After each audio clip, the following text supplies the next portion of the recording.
Vulcan, and today we are spinning. We are spinning this lovely merino. Ugh, just picking up tablecloth debris from my desk. Um, I have started it so that I do not have to struggle with it on stream. But other than that, here we are, and here we watch. Though, now that I have actually gotten started, do I have my, do I have my thing going? I do. Just need to make sure all of my other nonsense is actually showing. I don't know why my closed captioner is yelling at me, because I am very much running the closed captions, so, or at least, yeah, like I can see my closed captions, so I don't know what its problem is. So that's going, and my music's going, so I think we're all good. Y'all let me know if something's not going as it should, or if, you know, stuff's too loud or whatnot. But, yeah. So the goal here is to spin and keep reading the Iliad. So last time we read, we finished book 2, which was a long logistical list of who brought how many ships. So now we've got book 3. And its subheading says, Alexandria, also called Paris, challenges Menelaus. Helen and Priam view the Achaeans from the wall. The Covenant, Paris and Menelaus fight, and Paris is worsted. Venus carries him off to save him, scene between him and Helen. So let's see if we can get through book 3 today. When the companies were thus arrayed, each under its own captain, the Trojans advanced as a flight of wild fowl, or cranes that scream overhead when rain and winter drive them over the flowing waters of Oceanus to bring death and destruction on the pygmies, and they wrangle in the air as they fly. But the Achaeans marched silently in high heart, and minded to stand by one another. As when the south wind spread a curtain of mist upon the mountain tops, bad for shepherds, but better than night for thieves, and a man can see no further than he can throw a stone, even so rose the dust from under their feet as they made all speed over the plain. When they were close up with one another, Alexandrus came forward as champion on the Trojan side.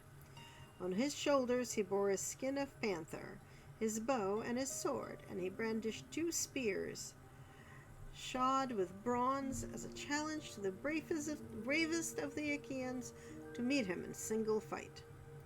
Menelaus saw him thus stride out before the ranks, and was glad as a hungry lion.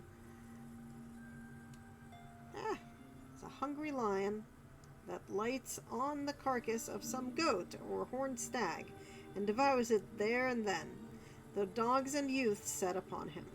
Even thus was Menelaus glad when his eyes caught sight of Alexandrus, for he deemed that now he should be revenged.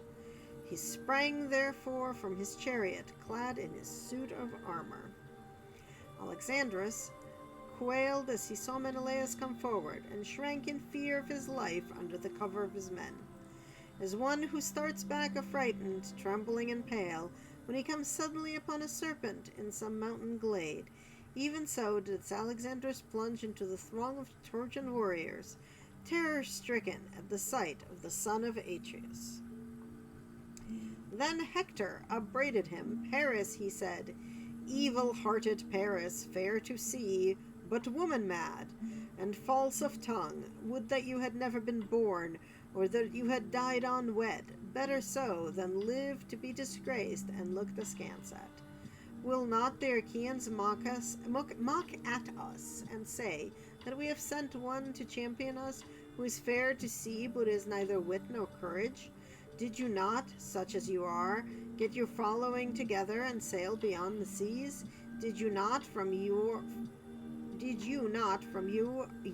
a far country carry off a lovely woman wedded among a people of warriors, to bring sorrow upon your father, your city, and your whole country, but joy to your enemies, and hang-dog shamefacedness to yourself? And now, can you not dare face Menelaus, and learn what manner of man he is, whose wife you have stolen? Where indeed would be your lyre and your love tricks, your comely locks and your favor, when you were lying in the dust before him? The Trojans are a weak-kneed people, or ere this you would have had a shirt of stones for the wrongness you have done them. Ah yes, you punk. You stole this dude's wife, and now we have to have a war, and you get to cower behind us? I don't think so.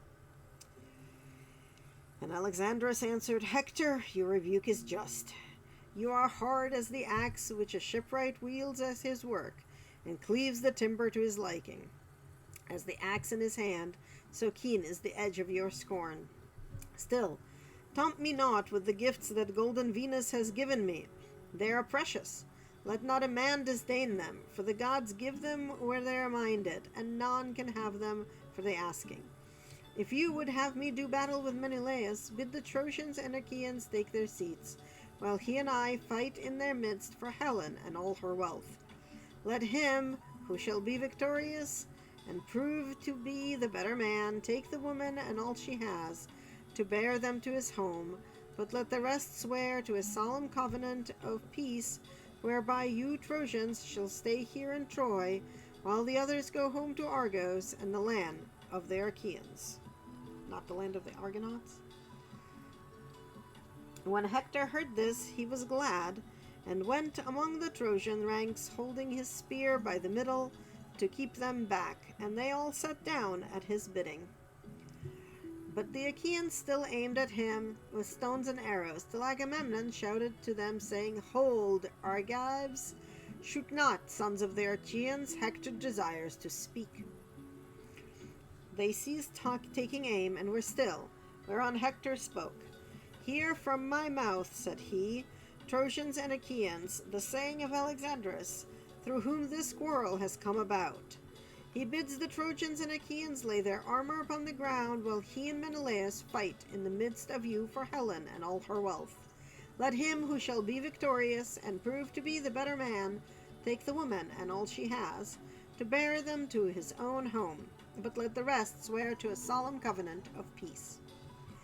Thus he spoke, and they all held their peace, till Menelaus of the loud battle cry addressed them. And now, he said, hear me too, for it is I who am the most aggrieved. I deem that the parting of Achaeans and Trojans is at hand, as well it may be, seeing how much have suffered for my quarrel with Alexandrus, and wrong he did me. Let him who shall die, die, and let the others fight no more.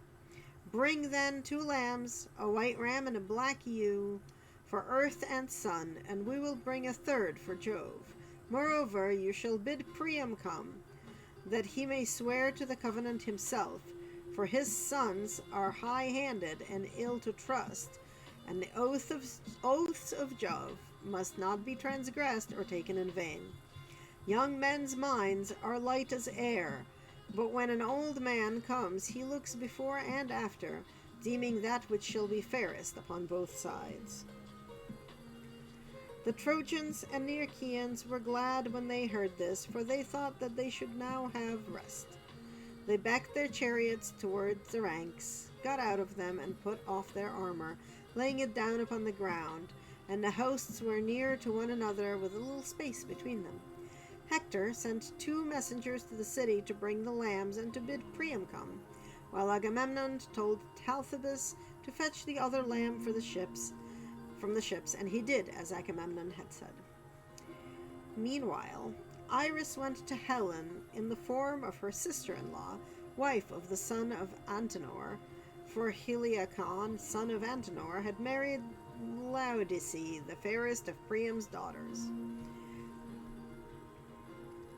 she found her in her own room, working at a great web of purple linen, on which she had embroidered the battles between Trojans and Achaeans, that Mars had made them fight for her sake. Iris then came close up to her and said, "Come hither, child, and see the strange doings of the Trojans and Achaeans. Till now they have been warring upon the plain, mad with lust of battle, but now they have left off fighting, and are leaning upon their shields, sitting still with their spears planted beside them. Alexandrus and Menelaus are going to fight about yourself, and you are to be the wife of him who is the victor." Thus spoke the goddess, and Helen's heart yearned after her former husband, her city, and her parents. She threw a white mantle over herself and hurried from her room, weeping as she went, not alone, but attended by two of her handmaidens, Iathre, daughter of Pythias, and Clymene, who was apparently nobody's daughter. And straightway they were at the Scaean gates.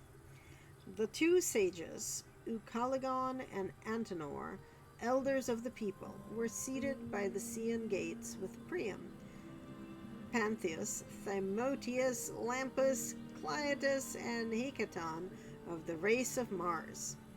These were too old to fight, but they were fluent orators and sat on the tower like cicales that chirp delicately from their bows of some high tree in the woods.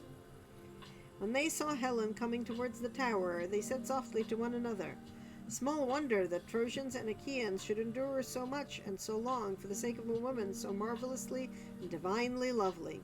Still, fair though she be, let them take her and go, or she will breed sorrow for us and for our children after us." But Priam bade her draw nigh. "My child," said he, "take your seat in front of me, that you may see your former husband, your kinsmen, and your friends. I lay no blame upon you. It is the gods, not you, who are to blame. It is they that have brought about this terrible war with the Achaeans. Tell me, then, who is yonder huge hero so great and godly? I have seen men taller by a head, but none so comely and so royal. Surely he must be a king." "Sir," answered Helen, "father of my husband, dear and reverend in my eyes, would that I had chosen death rather than to have come here with your son, far from my bridal chamber, my friends, my darling daughter, and all the companions of my girlhood. But it was not to be, and my lot is one of tears and sorrow. As for your question, the hero of whom you ask is Agamemnon, son of Atreus, a good king and a brave soldier, brother-in-law as surely as that he lives, to my abhorred and miserable self." The old man marveled at him and said, "Happy son of Atreus, child of good fortune, I see that the Achaeans are subject to you in great multitudes. When I was in Phrygia, I saw much horsemen, the people of Atreus and of Mygdon, who were camping upon the banks of the river Sangrius. I was their ally, and with them when the Amazons, peers of men, came up against them, but even they were not so many as the Achaeans." The old man next looked upon Ulysses. "Tell me," he said, "who is that other, shorter by a head than Agamemnon, but broader across the chest and shoulders? His armor is laid upon the ground, and he stalks in front of the ranks, as it were some great woolly ram ordering his ewes." And Helen answered, "He is Ulysses, a man of great craft, son of Laertes. He was born in rugged Ithaca, and excels in all manner of stratagems and subtle cunning." On this, Antenor said, "Madam, you have spoken truly. Ulysses once came here as envoy about yourself, and Menelaus with him. I received them in my own house, and therefore knew both of them by sight and conversation. When they stood up in presence of the assembled Trojans, Menelaus was the broader shouldered, but when both were seated, Ulysses had the more royal presence." After a time, they delivered their messages, and the speech of Menelaus ran trippingly on the tongue. He did not say much, for he was a man of few words, but he spoke very clearly and to the point, though he was the younger man of the two. Ulysses, on the other hand, when he rose to speak, was at first silent, and kept his eyes fixed upon the ground. There was no play, no graceful movement of his scepter. He kept it straight and stiff, like a man unpracticed in oratory. What might have taken him for a mere churl or simpleton, but when he raised his voice, the words came driving from his deep chest, like winter snow before the wind. Then there was none to touch him, and no man thought further of what he looked like. Priam then caught sight of Ajax, and asked, "Who is that great and godly warrior whose head and broad shoulders tower above the rest of the Argives?" "That," answered Helen, "is huge Ajax, bulwark of the Achaeans, and on the other side of him, among the Cretans, stands Idomeneus, looking like a god, and with the captains of the curtains round him. Often did Menelaus receive him as a guest in our house when he came visiting us from Crete. I see, moreover, many other Achaeans whose names I could tell you, but there are two whom I can nowhere find, Castor, breaker of horses, and Pollux, the mighty boxer. They are children of my mother, and own brothers to myself. Either they have not left Lacedaemon, or else, though they have brought their ships, they will not show themselves in battle, for the shame and disgrace that I have brought upon them." She knew not that both those heroes were already lying under the earth, in their own land of Lacedaemon. Meanwhile, the heralds were bringing the holy oath offering through the city, 2 lambs and a goatskin of wine, the gift of earth. And Idaeus brought the mixing bowl and the cups of gold. He went up to Priam and said, "Son of Laomedon, the princes of the Trojans and Achaeans bid you come down onto the plain and swear to a solemn covenant. Alexandrus and Menelaus are to fight for Helen in single combat, that she and all her wealth may go with him who is the victor. We are to swear to a solemn covenant of peace whereby we others shall dwell here in Troy, while the Achaeans return to Argos and the land of the Achaeans." The old man trembled as he heard, but bade his followers yoke the horses, and they made all haste to do so. He mounted the chariot, gathered the reins in his hands, and Antenor took his seat beside him. They then drove through the Scaean gates onto the plain. When they reached the ranks of the Trojans and Achaeans, they left the chariot, and with measured pace advanced into the space between the hosts. Agamemnon and Ulysses both rose to meet them. The attendants brought on the oath offerings and mixed the wine in the mixing bowls. They poured water over the hands of the chieftains, and the son of Atreus drew a dagger that hung by his sword and cut wool from the lambs' heads. Thus the men servants gave about among the Trojans and Achaean princes, and the son of Atreus lifted up his hands in prayer. "Father Jove," he cried, "that rulest in Ida, most glorious in power, and thou, O Sun, that seest that givest ear to all things, earth and rivers, and ye who in the realm below chastise the soul of him that has broken his oath, witness these rites and guard them, that they be not vain. If Alexandrus kills Menelaus, let him keep Helen and all her wealth, while we sail home with our ships. But if Menelaus kills Alexandrus, let the Trojans give back Helen and all that she has. Let them moreover pay such fine to the Achaeans as shall be agreed upon, in testimony among those that shall be born thereafter. And if Priam and his sons refuse such fine when Alexandrus has fallen, then will I stay here and fight on till I have gotten satisfaction." I don't think that's what they had agreed for, but as he spoke, he drew his knife across the throats of the victims, and laid them down gasping and dying upon the ground, for the knife had reft them of their strength.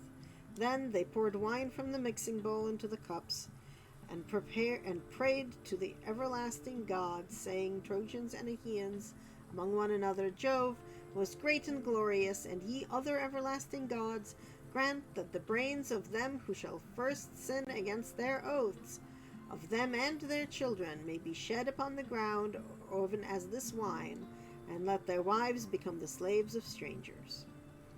Thus they prayed, but not as yet would Jove grant them their prayer. Then Priam, descendant of Dardanus, spoke, saying, "Hear me, Trojans and Achaeans. I will now go back to the wind-beaten city of Ilias. I dare not with my own eyes witness this fight between my son and Menelaus, for Jove and the other mortals alone know which shall fall." On this he laid the 2 lambs on his chariot and took his seat. He gathered the reins in his hands, and Antenor sat beside him. The 2 then went back to Ilias. Hector and Ulysses measured the ground and cast lots from a helmet of bronze to see which should take aim first. Meanwhile, the 2 hosts lifted up their hands and prayed, saying, "Father Jove, that rulest from Ida, most glorious in power, grant that he who first brought about this war between us may die, and enter the house of Hades, while we others remain at peace and abide by our oaths." Great Hector now turned his head aside while he shook the helmet, and the lot of Paris flew out first. The others took their several stations, each by his horse, and the place where his arms were laying, while Alexandrus, husband of lovely Helen, put on his goodly armor.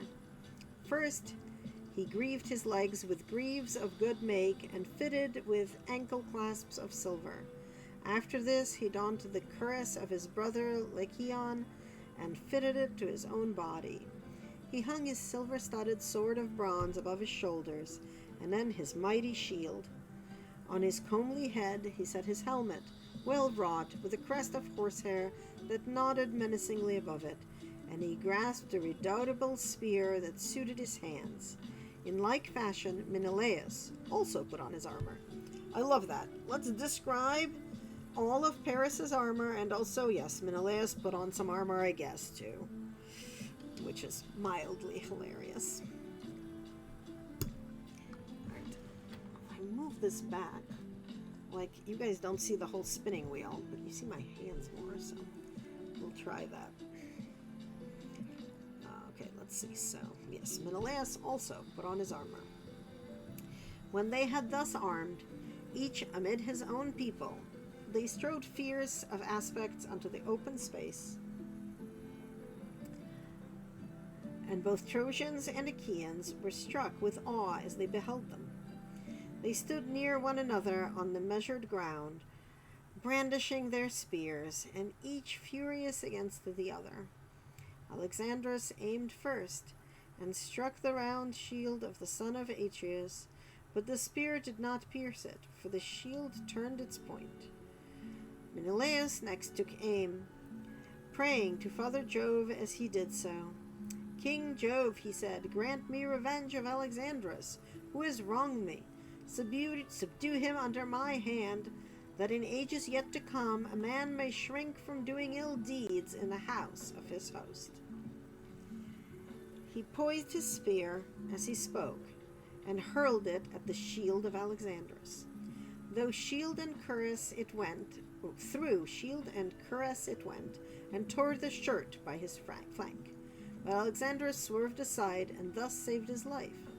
Then the son of Atreus drew his sword, and drove at the projecting part of his helmet. But the sword fell shivered in 3 or 4 paces from his hand, and he cried, looking towards heaven, "Father Jove, of all gods thou art the most despiteful. I made sure of my revenge, but the sword has broken in my hand, my spear has been hurled in vain, and I have not killed him."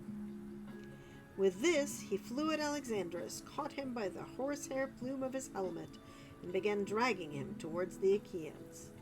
The strap of the helmet that went under his chin was choking him, and Menelaus would have dragged him off to his own great glory, had not Jove's daughter Venus been quick to mark and to break the strap of oxhide, so that the empty helmet came away in his hand. This he flung to his comrades among the Achaeans, and was again springing upon Alexandrus to run him through with a spear. But Venus snatched him up in a moment, as a god can do, hid him under a cloud of darkness, and conveyed him to his own bedchamber. Thus she went to call Helen, and found her on a high tower with the Trojan women crowding around her. She took the form of an old woman who used to dress wool for her when she was still in Lacedaemon, and to whom she was very fond. Thus disguised, she plucked her by perfumed robe and said, "Come hither. Alexandrus says you are to go to the house. He is on his bed in his own room, radiant with beauty and dressed in gorgeous apparel. No one would think he had just come from fighting, but rather that he was going to a dance, or had done dancing and was sitting down." With these words, she moved the heart of Helen to anger. When she marked the beautiful neck of the goddess, her lovely bosom, and sparkling eyes, she marveled at her and said, "Goddess, why do you thus beguile me? Are you going to send me afield still further to some man whom you have taken up in Phrygia or Pheromone? Menelaus has just vanquished Alexandrus, and is to take my hateful self back with him. You are come here to betray me. Go sit with Alexandrus yourself. Henceforth be goddess no longer. Never let your feet carry you back to Olympus. Worry about him, and look after him till he makes you his wife, or for that matter of that, his slave. But me, I shall not go. I can garnish his bed no longer. I should be a byword among all the women of Troy. Besides, I have trouble on my mind." Venus was very angry, and said, "Bold hussy, do not provoke me. If you do, I shall leave you to your fate, and hate you as much as I have loved you. I will stir up fierce hatred between Trojans and Achaeans, and you shall come to a bad end." At this, Helen was frightened. She wrapped her mantle about her and went in silence, following the goddess and unnoticed by the Trojan women. When they came to the house of Alexandrus, the maid servants set about their work, but Helen went into her own room, and the laughter-loving goddess took a seat and set it for her facing Alexandrus. On this, Helen, daughter of aegis-bearing Jove, sat down and with eyes askance began to upbraid her husband. "So you have come from the fight," said she. "Would that you had fallen rather by the hand of that brave man who was my husband. You used to brag that you were a better man with hands and spear than Menelaus. Go then and challenge him again, but I should advise you not to do so, for if you are foolish enough to meet him in single combat, you will soon fall by his spear." And Paris answered, "Wife, do not vex me with your reproaches." Wow. "This time, with the help of Minerva, Menelaus has vanquished me. Another time I may myself be victor, for I too have gods that will stand by me. Come, let us lie down together and make friends. Never yet was I so passionately enamored of you as at this moment, not even when I first carried you off from Lacedaemon and sailed away with you, not even when I had conversed with you upon the couch of love in the island of Crane, was I so enthralled by desire of you as now." On this he led her toward the bed, and his wife went with him. Thus they laid themselves on the bed together, but the son of Atreus strong among the throng, looking everywhere for Alexandrus, and no man, neither the Trojans nor the allies, could find him. If they had seen him, they were in no mind to hide him, for they all of them hated him as they did death itself. Then Agamemnon, king of men, spoke, saying, "Hear me, Trojans. Dardanians and allies, the victory has been with Menelaus, therefore give back Helen with all her wealth, and pay such fine as shall be agreed upon in testimony among them that shall be born hereafter." Thus spoke the son of Atreus, and the Achaeans shouted in applause. So that was book 3. Book 4 is going to be a quarrel in Olympus. Minerva goes down and persuades Phandarus to violate the oaths by wounding Menelaus with an arrow. Agamemnon makes a speech and sends for Machaon. He then goes about among his captains and upbraids Ulysses and Sthenelus, who each of them retort fiercely. Diomed checks Sthenelus, and the two hosts then engage, with great slaughter on either side. Okay, so let's see what happened here. They had the single combat. Menelaus beat up Paris. and Venus stole Paris away and hid him in his room, where he was like, let me have sexual relations with Helen, who I'm now supposed to give back. Instead, I'm going to have sex with her. And this seems like not how that was supposed to go. Like, I could be wrong, but feel like that was exactly the opposite of how that was supposed to go. Oh, sigh. Also, sigh.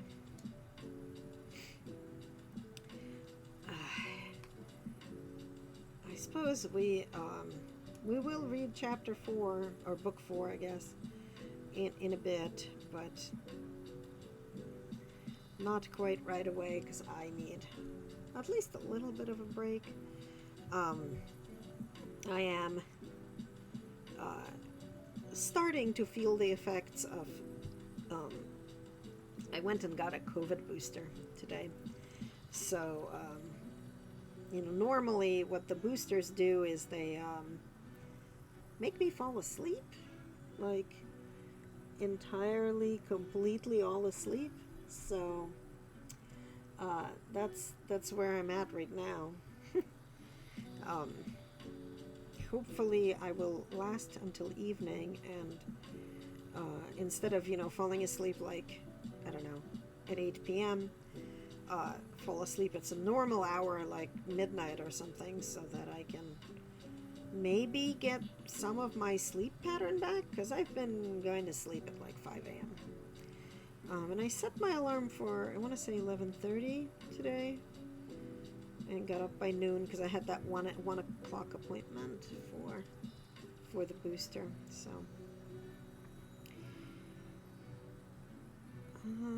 okay, so the goal for this is to spin one long single. It's 4 ounces, like a pretty nice single, and then ply it with probably something. I don't actually want to ply it on itself. What I really would like to get is a black, but I have not seen like a nice black merino anywhere. So what I might do is go looking for that when we have a break,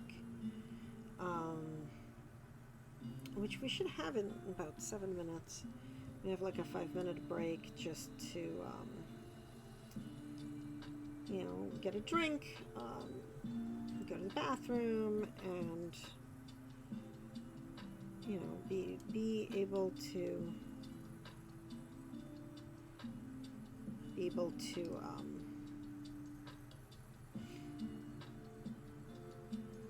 my god, there were words, I had them. Yeah, be able to kind of just chill for a couple of minutes before starting back up. I think I'm gonna see if any of my usual suspects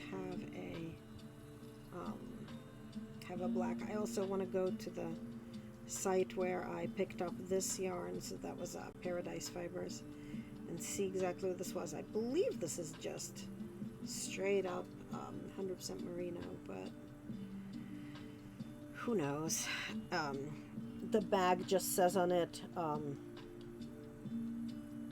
blue Maffo, something like that, because this is one of their yarns that's named after a butterfly, and I absolutely Morpho, maybe, I don't know, and I don't remember like what kind of butterfly it was or anything, but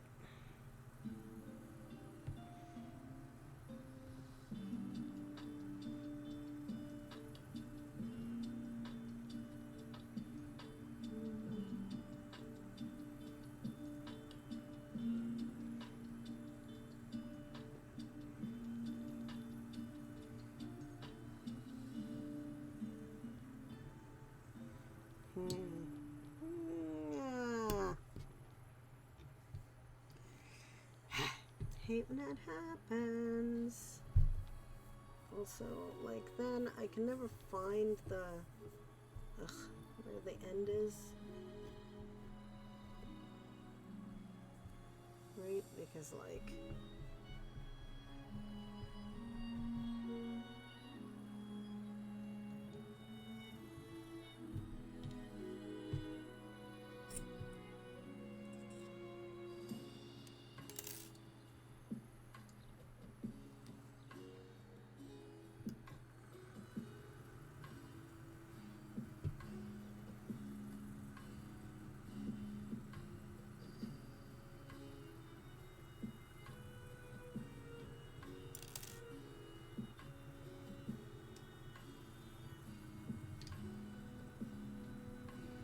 okay, have we figured ourselves out?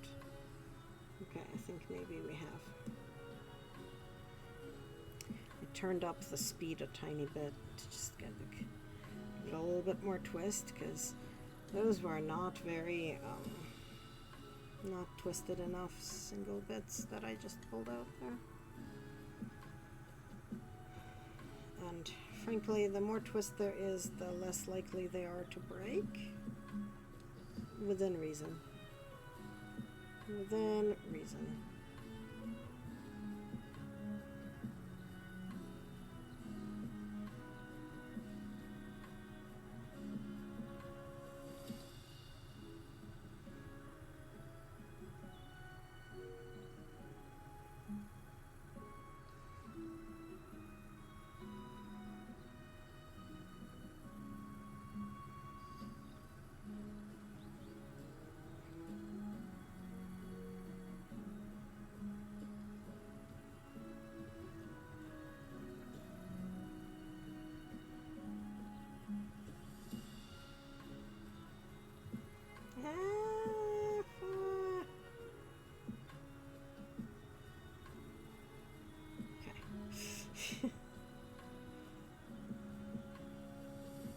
Don't want to actually, like, lose the thing.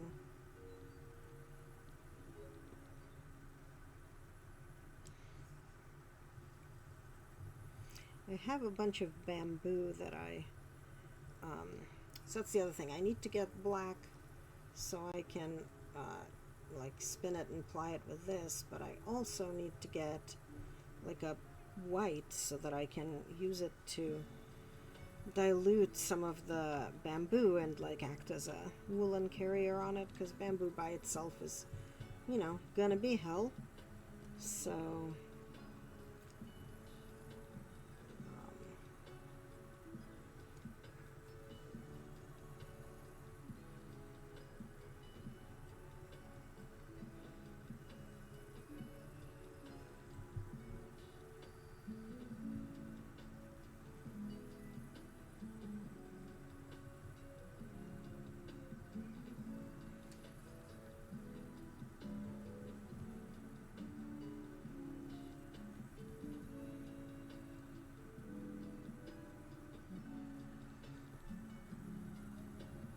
this is just a 4-ouncer, so should be pretty easy.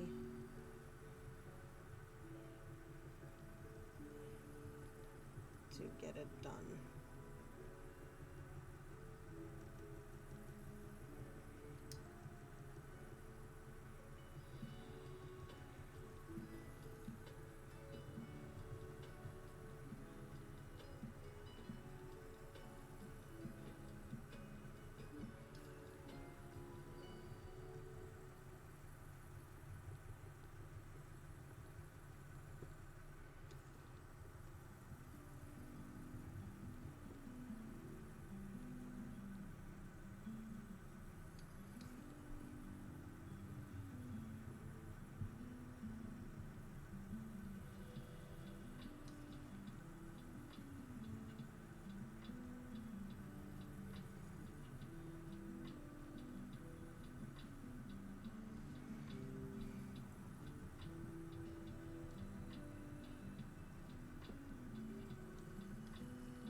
take that break.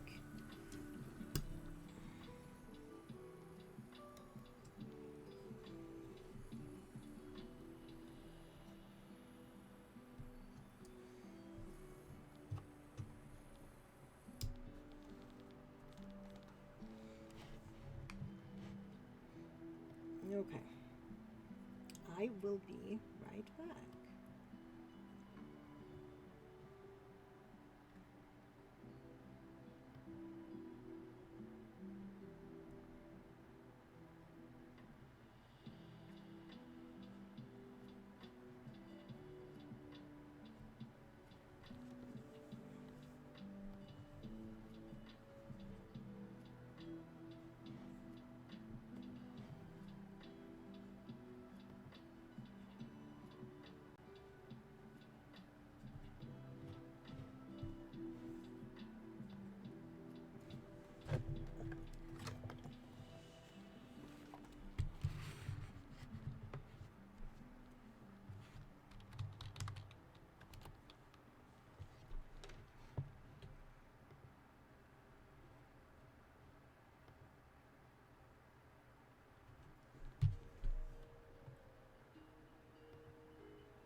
Hello, I am back.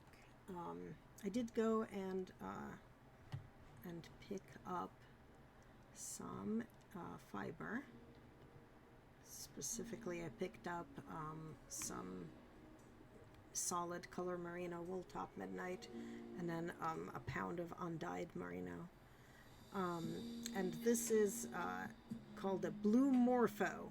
Apparently, is the name of the butterfly this is after. And now I kind of want to blue morpho. I want to go look up the butterfly. Ooh.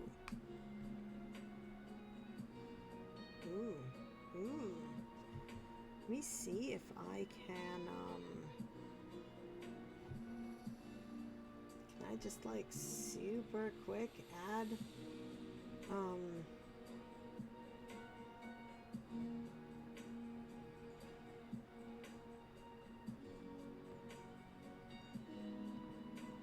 yeah, look at that.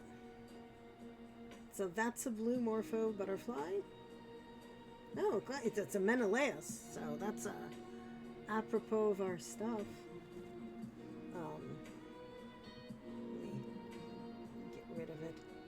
But yeah, so that's what this color is. Let me get rid of the keyboard so I can go back to spinning.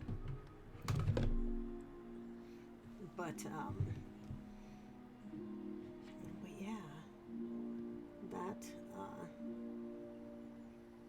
that's the butterfly that this is apparently named after. So it just like makes sense. This is gorgeous colors.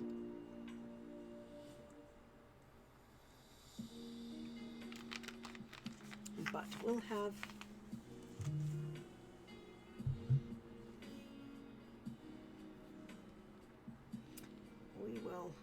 we will add it to a black.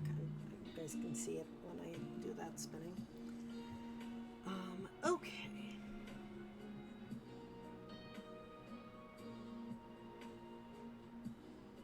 Why does Stream Manager think I'm offline? Who knows? I am very most definitely not offline. Alright. Shall we... Look, I am remembering to turn this on. Alright, so shall we read book 4 when there's apparently going to be a great slaughter on both sides? Because Venus is kind of bitchy, honestly. Now the gods was sitting with Jove in council upon the golden floor. Well, Hebe went around pouring out nectar for them to drink, and as they pledged one another in their cups of gold, they looked down upon the town of Troy. The son of Saturn then began to tease Juno, talking at her so as to provoke her. Menelaus, said he, has two good friends among the goddesses, Juno of Argos and Minerva of Alalcomene. But they only sit still and look on, while Venus keeps over by Alexandrus' side to defend him in any danger. Indeed, she has just rescued him when he made sure that it was all over with him, for the victory really did lie with Menelaus. We must consider what we shall do about all this. Shall we set them fighting anew, or make peace between them? If you will agree to this last, Menelaus can take back Helen, and the city of Priam may remain still inhabited. Minerva and Juno muttered their discontent as they sat side by side, hatching mischief for the Trojans. Minerva scowled at her father, for she was in a furious passion with him, and said nothing, but Juno could not contain herself. "Dread son of Saturn," said she, "what, pray, is the meaning of all this? Is my trouble, then, to go for nothing, and the sweat that I have sweated, to say nothing of my heroes, while getting the people together against Priam and his children? Do as you will, but we other gods shall not all of us approve your counsel." Jove was angry and answered, "My dear, what harm have Priam and his sons done you, that you are so hotly bent on sacking the city of Iliad? Will nothing do for you But you must go within their walls and eat Priam raw with his sons and all the other Trojans to boot? Have it your own way then, for I would not have this matter become a bone of contention between us. I say further, and lay my saying to your heart, if ever I want to sack a city belonging to friends of yours, you must not try to stop me. You will have to let me do it, for I am giving in to you sorely against my will. Of all inhabited cities under the sun and stars of heaven, there was none that I so much respected as Ilias with Priam and his whole people. Equitable feasts were never wanton about my altar, nor the savor of burning fat, which is honor due to ourselves. My own 3 favorite cities, answered Juno, are Argos, Sparta, and Mycenae. Sack them whenever you may be displeased with them. I shall not defend them, and I shall not care. Even if I did, and tried to stay you, I should take nothing by it, for you are much stronger than I am, but I will not have my own work wasted. I too am a god, and of the same race with yourself. I am Saturn's eldest daughter, and am honorable not on this ground only, but because I am your wife, and you are king over the gods. Let it be a case, then, of give and take between us, and the rest of the gods will follow our lead. Tell Minerva to go and take part in the fight at once, and let her contrive that the Trojans shall be the first to break their oaths, and set upon the Achaeans. The sire of gods and men heeded her words, and said to Minerva, Go at once into the Trojan and Achaean hosts, and contrive that the Trojans shall be the first to break their oaths, and set upon the Achaeans. This was what Minerva was already eager to do, so down she darted from the topmost summits of Olympus. She shot through the sky as some brilliant meteor with the son of scheming Saturn has set as a sign to mariners, or to some great army, and a fiery train of light follows in its wake. The Trojans and Achaeans were struck with awe as they beheld, and one would turn to his neighbor, saying, Either we shall again have war, or din of combat, or Jove the Lord of battle will now make peace between us. Thus did they converse. Then Minerva took the form of Laodocus, son of Antenor, and went through the ranks of the Trojans to find Pandarus, the redoubtable son of Laceon. She found him standing among the stalwart heroes who had followed him from the banks of the Aesopus. So she went close up to him and said, Brave son of Lycaon, will you do as I tell you? If you dare send an arrow at Menelaus, you will win honor and thanks from all the Trojans, and equally from Prince Alexandrus. He would be the first to requite you very handsomely if he could see Menelaus mount his funeral pyre, slain by an arrow from your hand. Take your home aim then, and pray to Lycian Apollo, the famous archer. Vow that when you get home to your strong city of Zelia, you will offer a hecatomb of firstling lambs in his honor. His fool's heart was persuaded, and he took his bow from its case. This bow was made from the horns of a wild ibex, which he had killed as it was bounding from a rock. He had stalked it, and it had fallen as the arrow struck it to the heart. Its horns were 16 palms long, and a worker in horn had made them into a bow, smoothing them well down and giving them tips of gold. When Pandarus had strung his bow, he laid it carefully on the ground, and his brave followers held their shields before him, lest the Achaeans should set upon him before he had shot Menelaus. Then he opened the lid of his quiver and took out a winged arrow that had not yet been shot, fraught with the pangs of death. He laid the arrow on a string and prayed to Lycian Apollo, the famous archer, vowing that when he got home to his strong city of Zelia, he would offer a hecatomb of firstling lambs in his honor. He laid the notch of the arrow on the ox-hide bowstring, and drew both notch and string to his breast, till the arrowhead was near the bow. Then, when the bow was arched into a half circle, he let fly, and the bow twanged, and the string sang as the arrow flew gladly on over the heads of the throng. But the blessed gods did not forget thee, O Menelaus, and Jove's daughter driver of the spoil, who was the first to stand before thee and ward off the piercing arrow. She turned it from his skin as a mother whisks a fly from off her child when it is sleeping sweetly. She guided it to the part where the golden buckles of the belt that passed over his double cuirass were fastened, so the arrow struck the belt that went tightly round him. It went right through this, and though the cuirass of cunning workmanship, it also pierced the belt beneath it, which he wore next to his skin to keep out darts or arrows. It was this that served him in the best stead. Nevertheless, the arrow went through it and grazed the top of his skin, so that blood began flowing from the wound. As when some woman of Manoa Acaria stains purple dye onto a piece of ivory that is to be the cheek piece of a horse, and is to be laid up in a treasure house, many a knight is fain to bear it, but the king keeps it as an ornament, of which both horse and driver may be proud.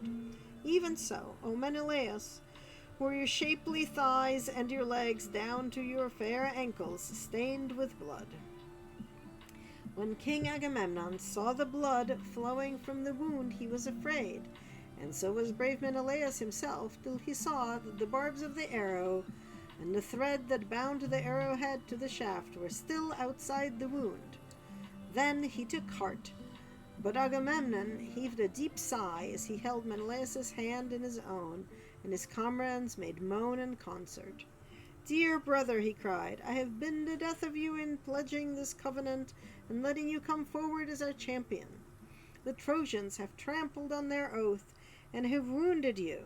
Nevertheless, the oath, the blood of lambs, the drink offerings, and the right hands of friendship, in which we have put our trust, shall not be vain. If he that rules Olympus fulfills it not here and now, he will yet fulfill it thereafter, and they shall pray dearly with their lives and with their wives and children. The day will surely come when mighty Iliad shall be laid low with Priam and Priam's people, when the son of Saturn from his high throne shall overshadow them with his awful aegis in punishment of their present treachery. This shall surely be, but how, Menelaus, shall I mourn you, if it be your lot now to die? I should return to Argos as a byword, for the Achaeans will at once go home.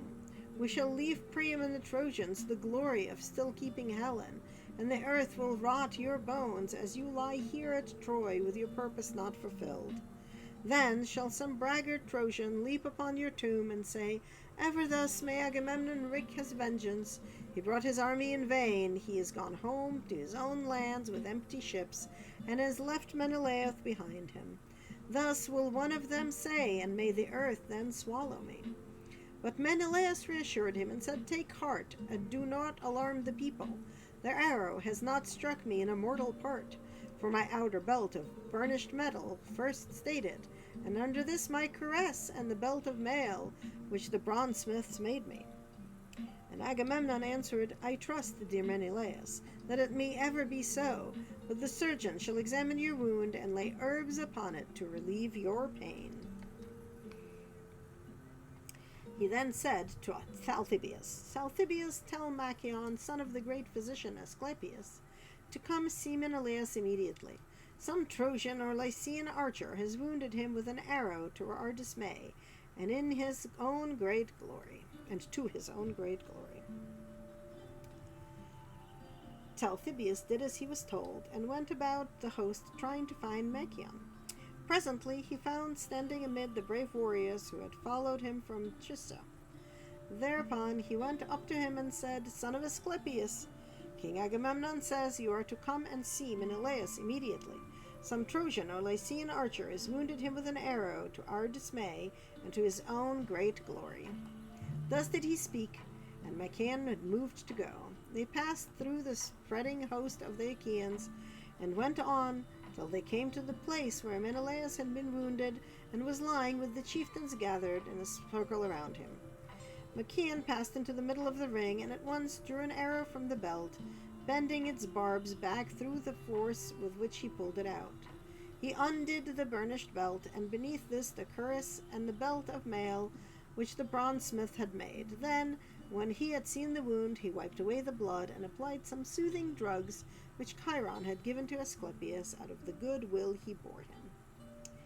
While they were thus busy about Menelaus, the Trojans came forward against them, for they had put on their armor and now renewed the fight.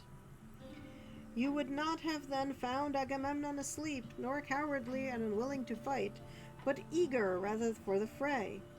He left his chariot rich with bronze, and his panting steeds in charge of Eurymedon, son of Ptolemaeus, the son of Piraeus, and bade him hold them in readiness against the time his limbs should weary of going about and giving orders to so many, for he was among the ranks on foot. When he saw men hasting to the front, he stood by them and cheered them on. Argives, said he, slacken not one whit in your onset. Father Jove will be no helper of liars. The Trojans have been the first to break their oath and to attack us. Therefore they shall be devoured of vultures. We shall take their city and carry off their wives and children in our ships. But he angrily rebuked those whom he saw shirking and disinclined to fight. Argives, he cried, cowardly, miserable creatures, have you no shame to stand here like frightened fawns who, when they can no longer scud over the plain, huddle together but show no fight? You are as dazed and spiritless as deer. Would you wait till the Trojans reach the sterns of our ships as they lie on the shore to see whether the son of Saturn will hold his hand over you to protect you? Thus did he go about giving his orders among the ranks. Passing through the crowd, he came presently on the Cretans, arming round Idomeneus, who was on their head, fierce as a wild boar, while Meriones was bringing up the battalion that were in the rear.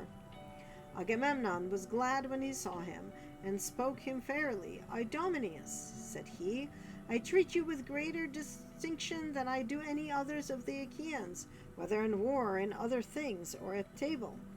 When the princes are mixing my choicest wines in the mixing bowls, they have each of them a fixed allowance, but your cup is kept always full like my own, that you may drink whenever you are minded. Go therefore into battle, and show yourself the man you have been always proud to be. Idomeneus answered, I will be a trusty comrade, as I promised you from the first I would be. Urge on the other Achaeans, that we may join battle at once, for the Trojans have trampled upon their covenants. Death and destruction shall be theirs, seeing they have been the first to break their oaths and to attack us. The son of Atreus went on, glad at heart, till he came upon the two Ajaxes, arming themselves amid a host of foot soldiers.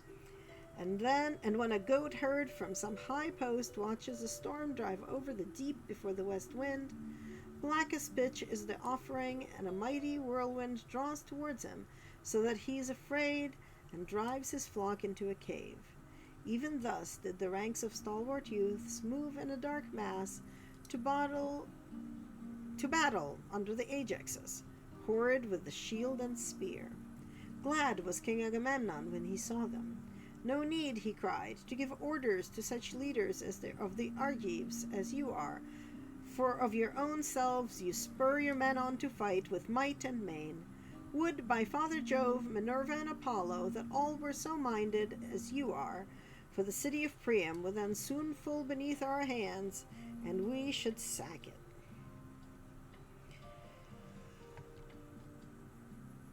With this he left them, and went onward to Nestor, the facile speaker of the Pylians, who was marshalling his men and urging them on, in company with Pelagon, Alastor, Chromius, Haemon, and Bias, shepherds of his people.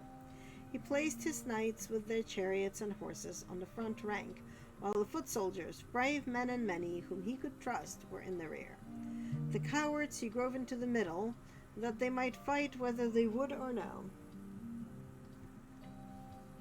He gave his orders to the knights first, bidding them hold their horses well in hand, so as to avoid confusion.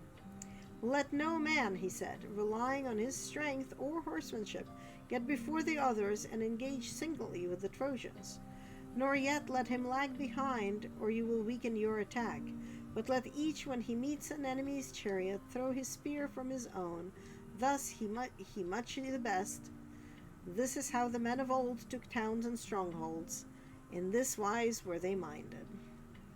Thus did the old man charge them, for he had been in many a fight. And the King Agamemnon was glad. I wish, he said to him, that your limbs were as subtle as your strength, as sure as your judgment is. But age, the common enemy of mankind, has laid his hand upon you. Would it had fallen upon some other, and that you were still young. And Nestor, knight of Gerene, answered, Son of Atreus, I too would gladly be the man I was when I slew mighty Eurythalion, but the gods will not give us everything at one and the same time. I was then young, and now I am old. Still, I can go with my knights and give them that counsel which old men have a right to give. The wielding of the spear I leave to those who are younger and stronger than myself. Agamemnon went his way rejoicing, and presently found Menesthes, son of Piteus, tarrying in his place, and with him were the Athenians, loud of tongue in battle. Near him also tarried cunning Ulysses, with his sturdy Cephallenians round him. They had not yet heard the battle cry, for the ranks of Trojans and Achaeans had only just begun to move, so they were standing still, waiting for some other columns of the Achaeans to attack the Trojans and begin the fighting. When he saw this, Agamemnon rebuked them, and said, Son of Piteus, and you other, steeped in cunning, heart of guile, while stand you here cowering and waiting on others? You too should be of all men foremost when there is hard fighting to be done. For you are ever foremost to accept my invitation when we counselors of the Achaeans are holding feast. You are glad enough then to take your fill of the roast meats and to drink wine, as long as you please, whereas now you would not care though you saw 10 columns of Achaeans engage the enemy in front of you. Ulysses glared at him and answered, Son of Atreus, what are you talking about? How can you say that we are slack when the Achaeans are in full fight with the Trojans? You shall see, if you care to do so, that the father of Telemachus will join battle with the foremost of them. You are talking idly. When Agamemnon saw that Ulysses was angry, he smiled pleasantly at him and withdrew his words. Ulysses, said he, noble son of Laertes, excellent in all good counsel, I have neither fault to find nor orders to give you, for I know your heart is right, and that you and I are of mind. Enough, I will make you amends for what I have said, and if any will has now been spoken, may the gods bring it to nothing. He then left them and went on to others. Presently he saw the son of Tydeus, noble Diomed, standing by his chariot and horses, with Sthenelus the son of Capenus beside him, whereupon he began to upbraid him. Son of Tydeus, he said, why stand you cowering here upon the brink of battle? Tydeus did not shrink thus, but was ever head of his men when leading them on against the foe. So at least say they saw him in battle, for I never set eyes upon him myself. They say there was no man like him. He came once to Mycenae, not as an enemy, but as a guest, in company with Polynices, to recruit his forces, for they were levying war against the strong city of Thebes, and prayed our people for a body of picked men to help them. The men of Mycenae were willing to let them have one, but Jove dissuaded them by showing them unfavorable omens. Tydeus, therefore, and Polynices went their way. When they had got as far as deep-meadowed and rush-grown banks of the Aesopus, the Achaeans sent Tydeus as their envoy, and he found the Cadmeans gathered in great numbers to a banquet in the house of Eteocles. Stranger though he was, he knew no fear on finding himself single-handed among so many, but challenged them to contests of all kinds, and in each one of them was at once victorious. So mighty did Minerva help him. The Cadmeans were incensed at his success, and set a force of 50 youth with 2 captains, the godlike hero Maon, son of Haemon, and Polyphontus, son of Autophonus, as their head, to lie in wait for him on his return journey. But Tydeus slew every man of them save only Maon, whom he let go in obedience to heaven's omens. Such was Tydeus of Aetolia. His son can talk more glibly, but he cannot fight as his father did. Diomed made no answer, for he was shamed by the rebuke of Agamemnon. But the son of Capius took up his words and said, Son of Atreus, tell no lies, for you can speak truth if you will. We boast ourselves as even better men than our fathers. We took 7-gated Thebes, though the wall was stronger and our men were fewer in number. For we trusted in the omens of the gods and in the help of Jove, whereas they perished through their own sheer folly. Hold not, then, our fathers in like honor with us. Diomed looked sternly at him and said, Hold your peace, my friend, as I bid you. It is not amiss that Agamemnon should urge the Achaeans forward, for the glory will be his if we take the city, and his the shame if we are vanquished. Therefore let us acquit ourselves with valor. As he spoke, he sprang from his chariot, and his armor rang so fiercely about his body that even a brave man might well have been scared to hear it. As when some mighty wave that thundered on the beach, when the west wind has lashed it into fury, it was reared its head afar, and now come crushing down on the shore. It bows its arcing crest high over the jagged rocks, and spews its sail foam in all directions.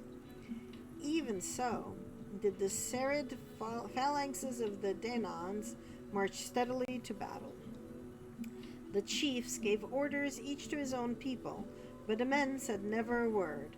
No man would think it, for huge as the host was, it seemed as though there was not a tongue among them, so silent were they in their obedience.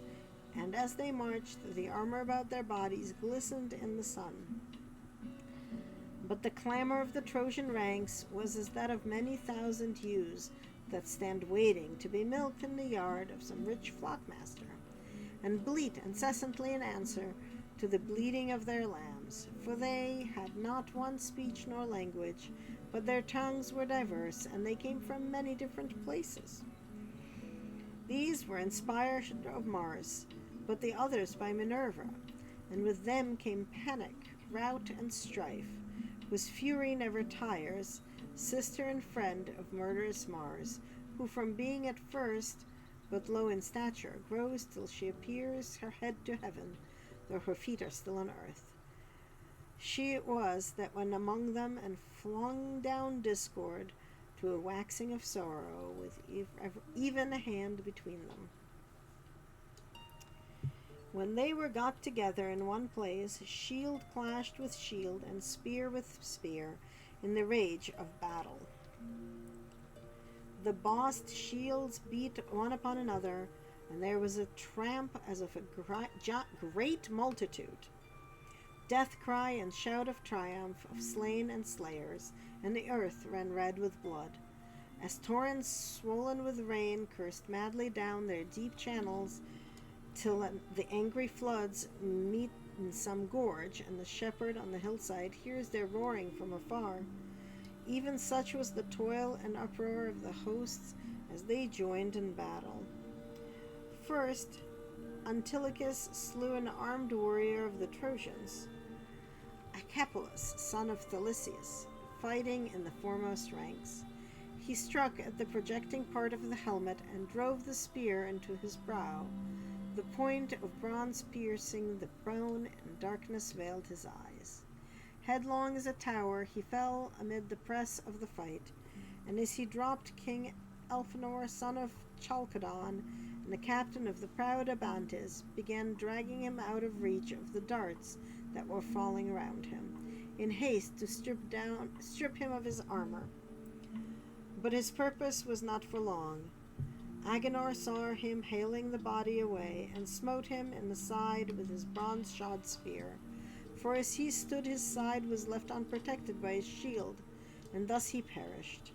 Then the fight between the Trojans and the Achaeans grew furious over his body, and they flew upon each other like wolves, man and man, crushing one upon the other. Forthwith Ajax, son of Telamon, slew the fair youth Semiosis, son of Anthemion, whom his mother bore by the banks of the Samos as she was coming down from Mount Ida, where she had been with her parents to seek their flocks. Therefore he was named Semiosis, but he did not live to pay his parents for his rearing, for he was cut off untimely by the spear of mighty Ajax, who struck him in the breast by the right nipple as he was coming on among the foremost fighters. The spear went right through his shoulder, and he fell as a poplar that had grown straight and tall in a meadow by some mere, and its top is thick with the branches. Then the wheelwright laid his axe to its roots, that he may fashion a fellow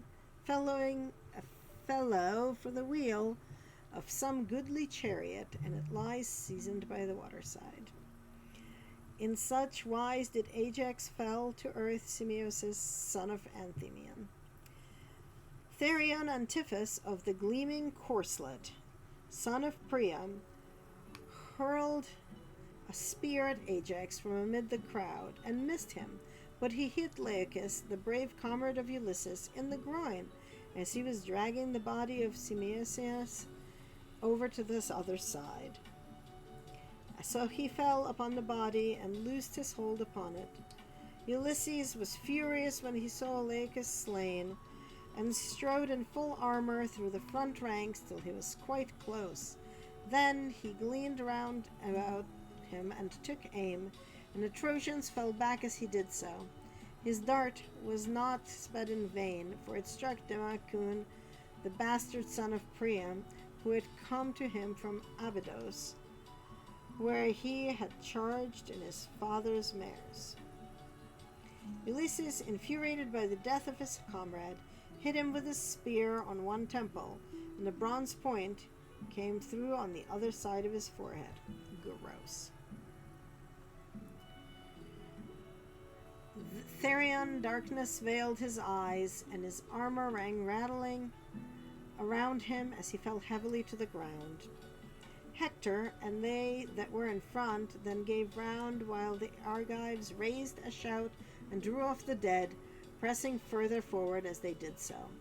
But Apollo looked down from Pergamus and called aloud to the Trojans, for he was displeased. "Trojans," he cried, "rush on the foe, and do not let yourselves be thus beaten by the Argives.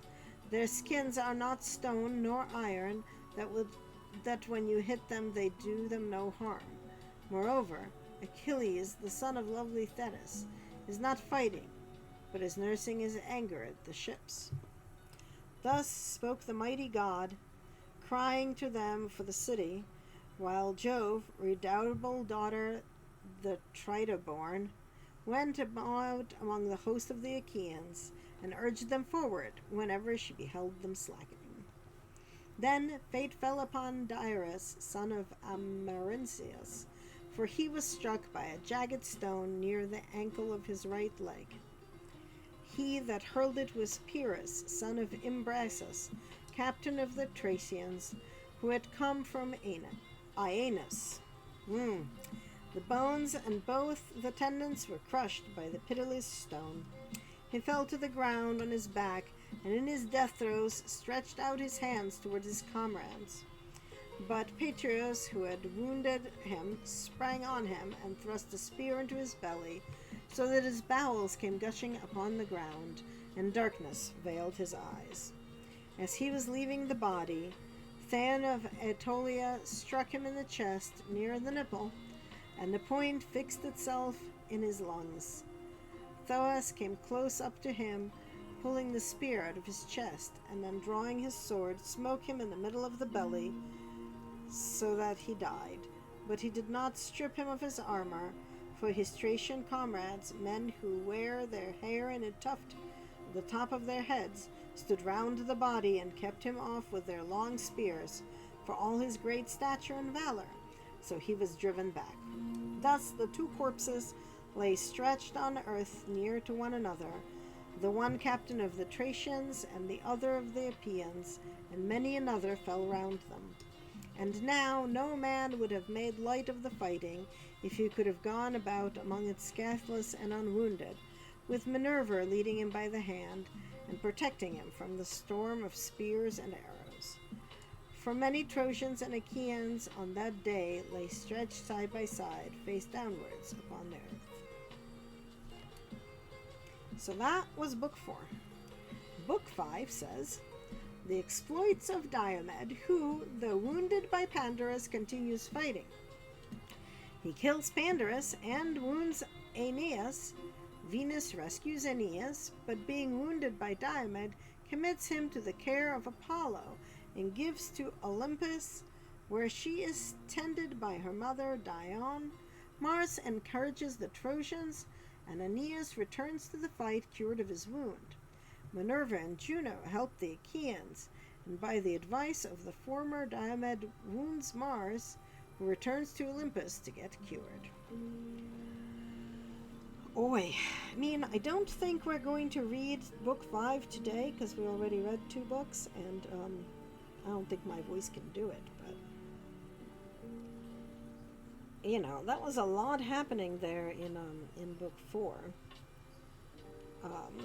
Lots of fighting, lots of dying, lots of groin shots and nipple shots, because, I mean, I don't know, why don't they just say that he stabbed him in the heart? Like, that's what they mean when they say he shot, stabbed him near the nipple.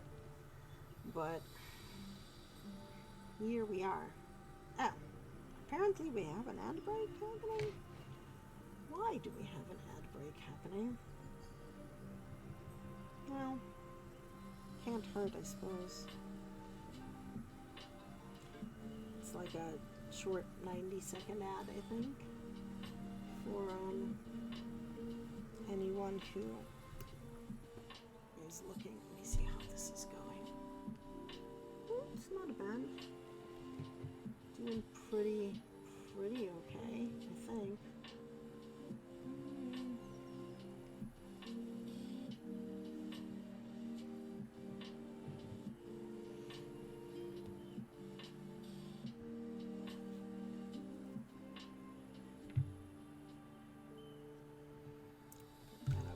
Just everybody hydrate.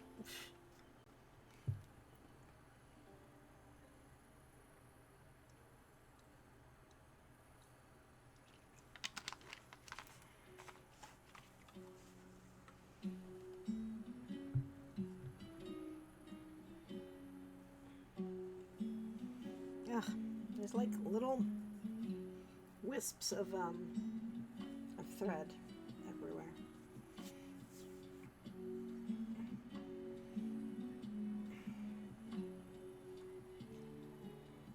Okay, shall we continue?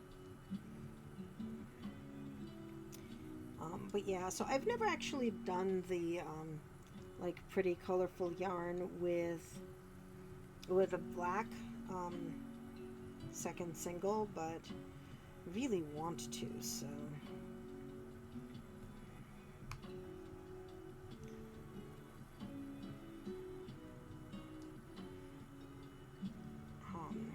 like I mentioned, this fiber came from Paradise Fiber.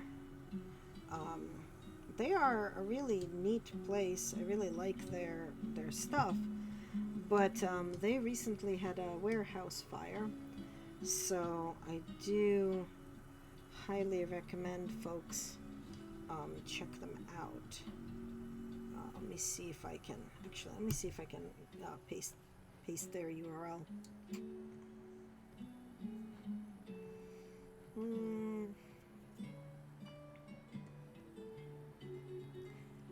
Copy and paste. Yeah, so they're really pretty cool. I've picked up a number of things from them, but mainly it's been this stuff, like the spinning fibers. Actually, you know what? Pause. Let's see if I can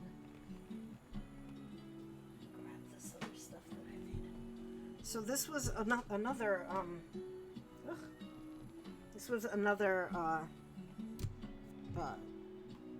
of their stuff that I made, and I had basically I had this like light blue and also this kind of purplish blue. Let me see if I can get the thing to zoom in on it and show it like reasonably well. Okay, there we go. Zoom in. So it's really, really nice, nice fiber. But give me 1 sec, just to kind of put it back reasonably neatly without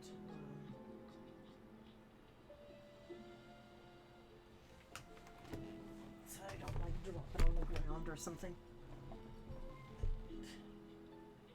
Yeah, so that one was when it was applied with another color, and then this was it by itself.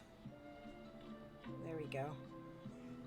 So this was, I had split it into two, and so ended up with 2 ounces by 2 ounces applied. It's really, really pretty damn good stuff.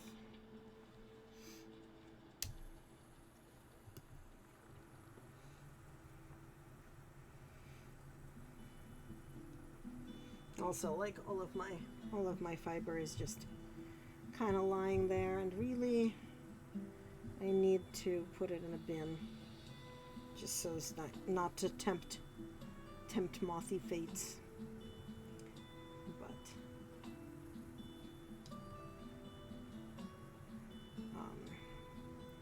let's see.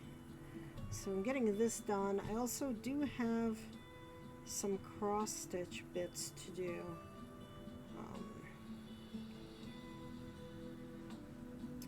So I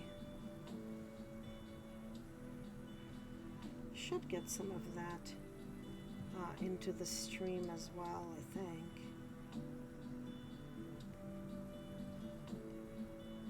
Let's see. It's very hard to stop when you're like in a spinning groove, you know? And this feels kind of like a spinning groove. Plus, it's like I am spinning. I could be cleaning my room, but I really should be doing this, running laundry. So when I get off stream, I'm gonna need to run some laundry, because if I don't, I'm gonna have no clean clothes tomorrow. Ugh. So that's gotta happen. And I've gotta clear off my bed, right? Like it's a big empty surface in my room, so it accumulates all of the stuff, and I gotta clear that off because it's the time of week to wash the bedding. So might as well wash the bedding the same time as washing the other stuff. So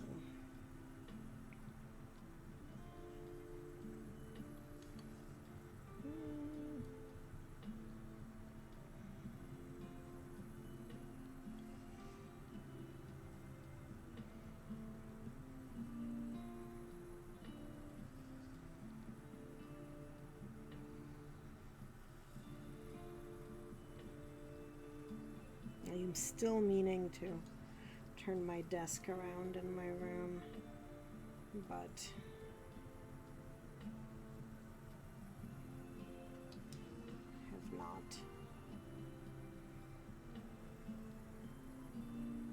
have not yet done so. I just need to do a lot of clearing up of stuff, and not only do I need to run my normal laundry, but I got back from a trip. I went away to Vermont for the week of 4th of July and got back like that Friday. And I have not had a chance to run that laundry yet. Look, it's all still in the bag, and that was, I think that was like the 5th was Friday, so it was, a week and a half ago. Certainly enough time ago that I absolutely should have run my laundry, and have not, so...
Very weird for that ad to happen, but okay. Well, it also thinks it's gonna happen again in 49 minutes, so that's probably reasonable, but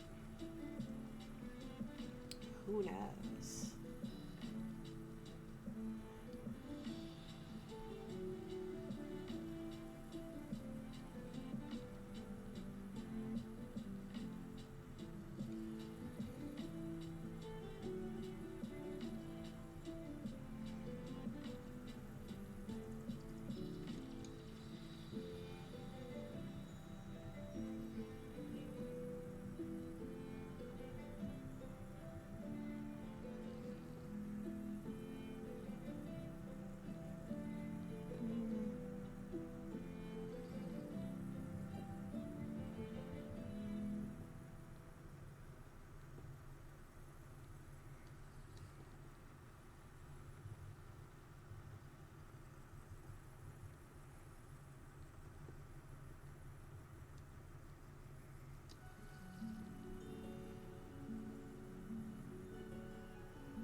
We've been going for almost 2 hours.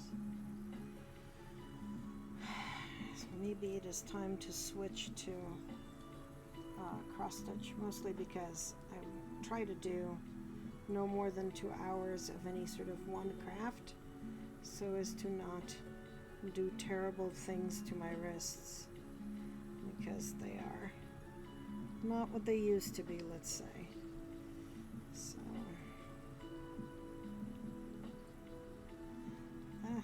we are constantly spinning that too thin.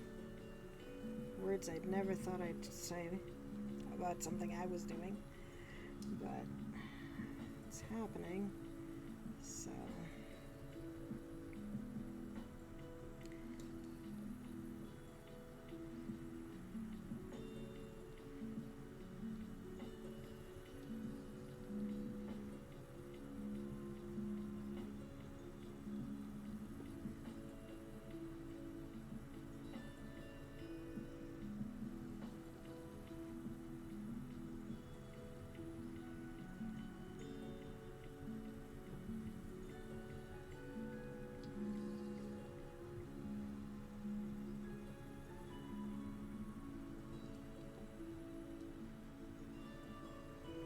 Right, I was going to switch to cross stitch. This is very much not me switching to cross stitch, huh? Feel like maybe my ADHD meds are not all there. Except I know they are, because I took them this morning.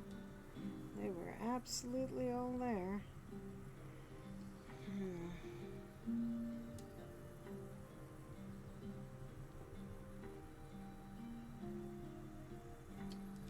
Okay.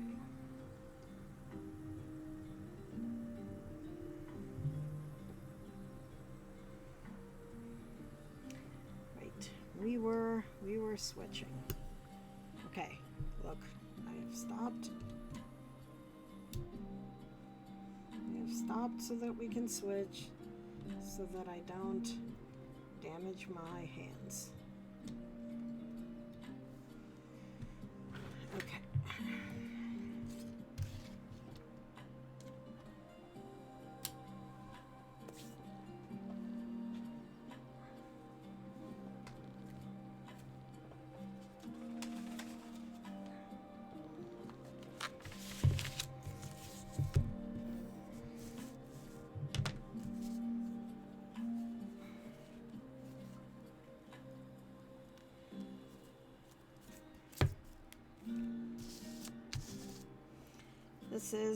This is where we're at with this. As you can kind of see, we have started the little bit of purple. Alright, let's see. Yes, so we've gotten 2 letters worth of the light purple set up. I don't know, can you guys see what I'm doing here?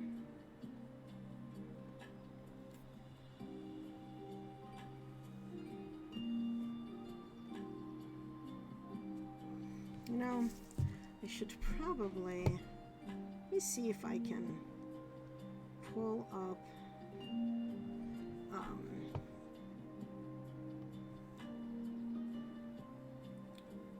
like what the final picture should look like for folks to see.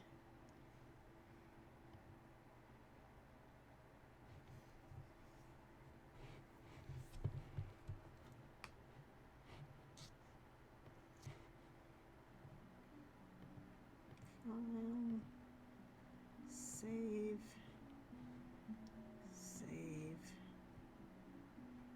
go away. Oh wait, no. Do not go away. You go away. Okay, let's see if we can just like add. Can we just add an image? That's a thing that can be done. Wait. Browse. Downloads. This thing. It's giant, so let's make it a little bit less giant.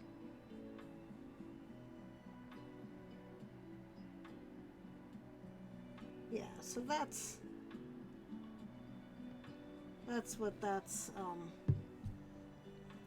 that looks like. Yeah.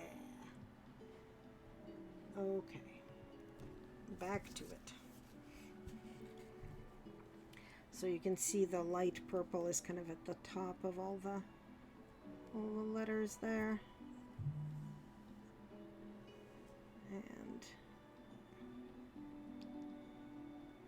I'm thinking I will do, like, probably I'll do the light purple for all the letters in the top word, and then the middle purple and the dark purple, and then move the canvas so I can get to the middle word and go from there. And I think the border, the black lines all around everything, are going to be the last thing I do.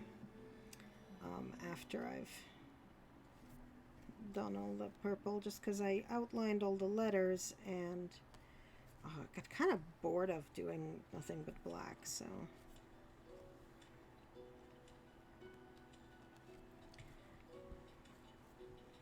I don't know how much of this I'm gonna get done today, or at least on stream, but hopefully some.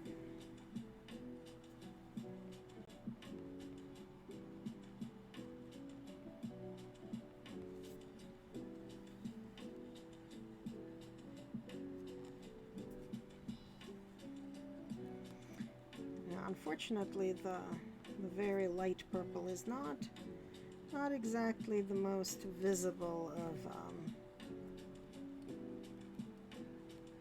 purples. The next color will be nicer, but I just feel like it's getting a little bit washed out. But like the other colors will be much easier to do. Although I'm gonna try something. Let's see.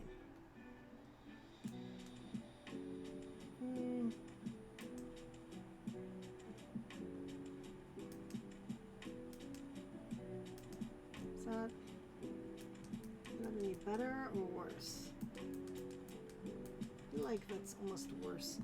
It is letting me see things better though, so I will keep it for that if nothing else, but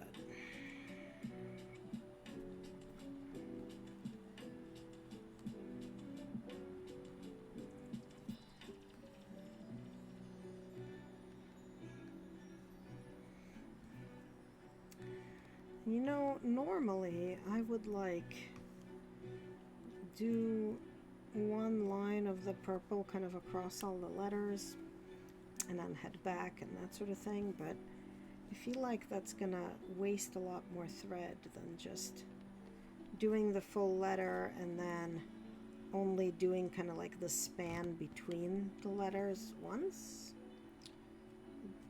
rather than twice for every line.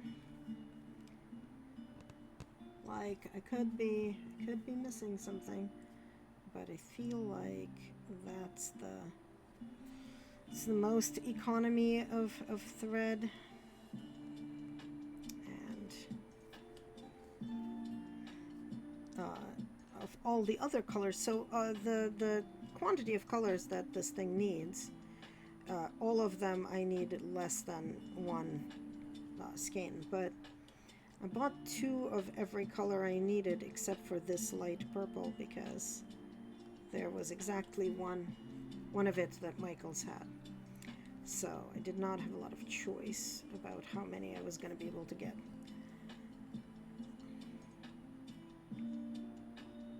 So despite pretty much knowing that I'm not going to actually go through all of it, I'm still a little bit worried. And also, like, it was very hard to find it online. Michael's online didn't have it. Joann's didn't have it, and Amazon, which is like my go-to for these sorts of things, had it, but like for $9. Let me tell you, one skein of DMC floss should not cost $9. I believe these were all 68 cents. So, you know, it's a vast difference. And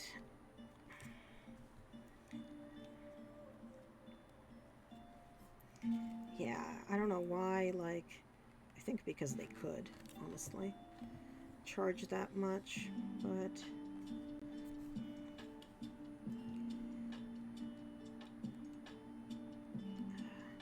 was mentioning last time that growing up, you know, I was growing up speaking Russian, and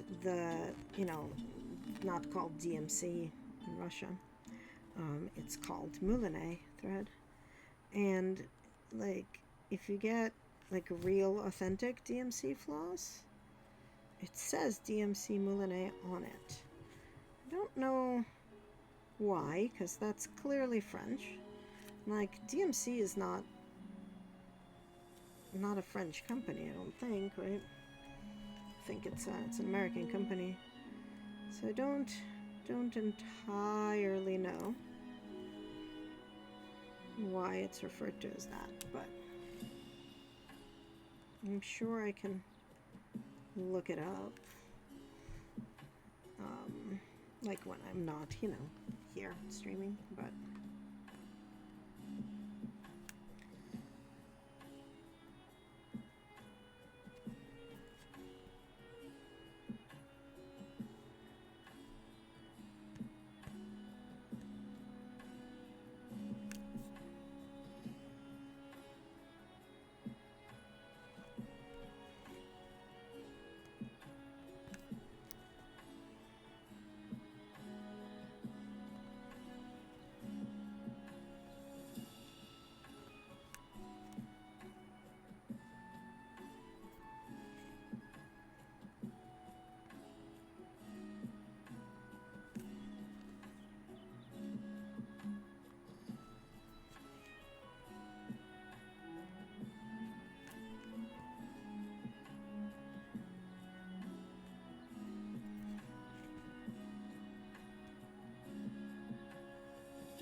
it's fascinating that I can totally spin and read, but not at all there's no way I can do that and do cross stitch, which is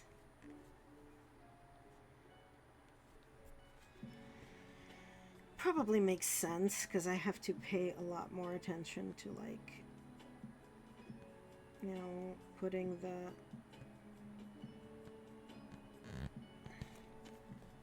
the needle through the holes.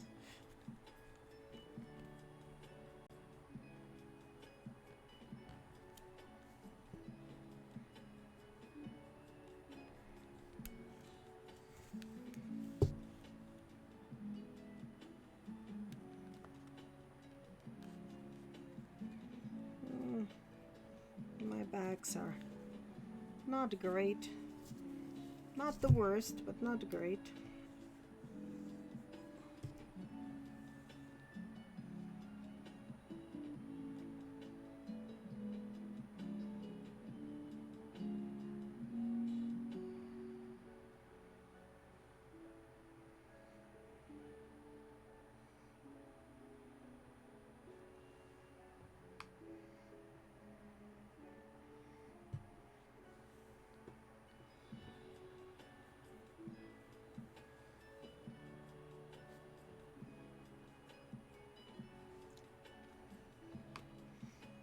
And yes, I'm one of those people that licks my thread.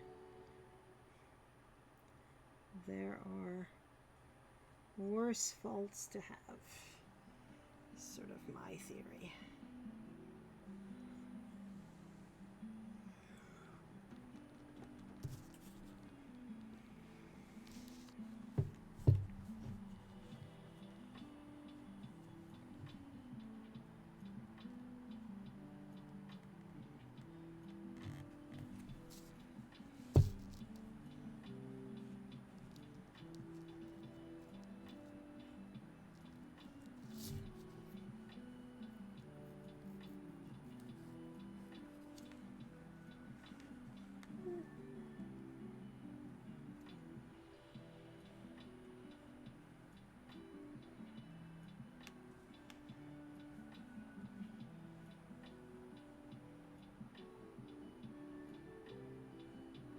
There we go. Thread anchored. This, on the other hand, really needs fixing.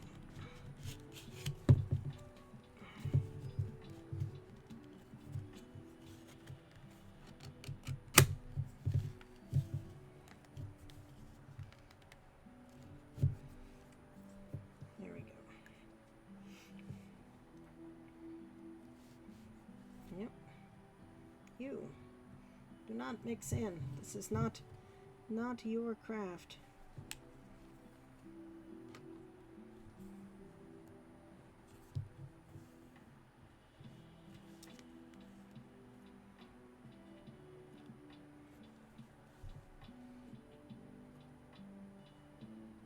Otherwise we end up with some sort of weird craftception, which I mostly don't want to have, so.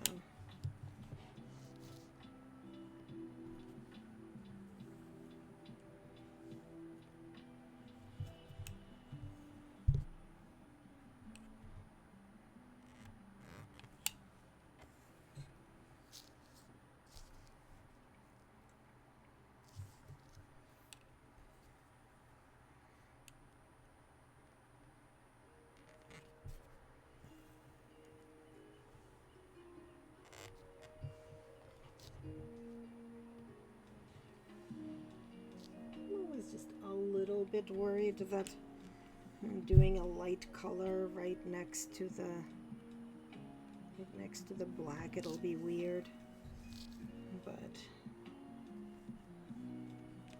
it's never actually weird, so.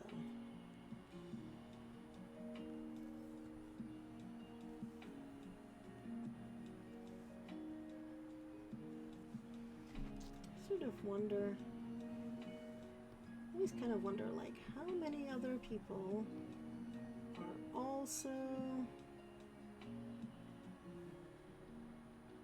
doing, like, the same category.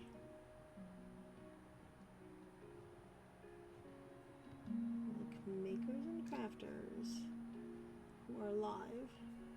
Well, I'm seeing some knitting. Somebody's making crochet. Somebody's whittling wood. Somebody's cross-stitching Final Fantasy, like chocobos. Somebody's making magic wands. I see somebody else is spinning in a very nice looking wheel. Somebody doing a book nut kit. One of the nicer ones than the one I was doing. More cross stitch. There's lots of various arts and crafts happening. Lots of Legos. I don't know what people are doing that is marking their channels as may contain sexual themes in like the arts and crafts section. And I'm a little terrified by the prospect. Like, what could you be doing, people, on stream? But it happens. Yeah, I was gonna do my Moomin kit. I gotta get back to that at some point. Hopefully soon I will. Oh, we are about to run out of pre-roll. That's not good, but such is life.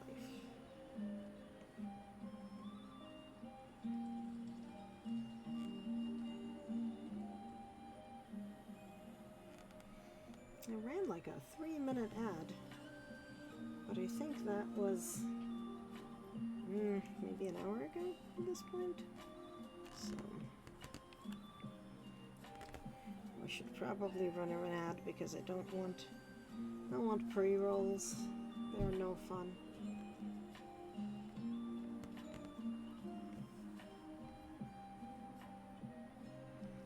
do a quick ad, because when did we have an ad break? A while ago. We'll do a quick ad break and I'll be right back.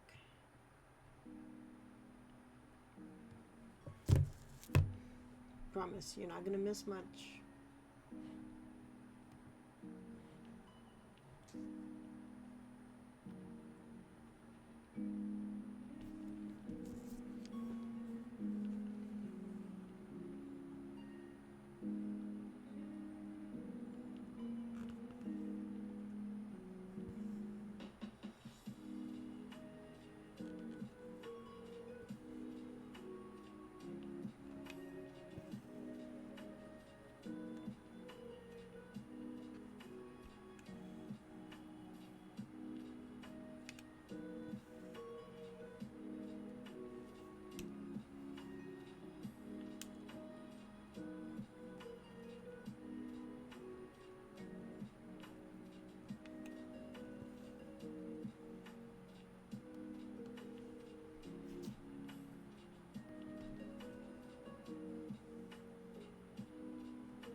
And we're back.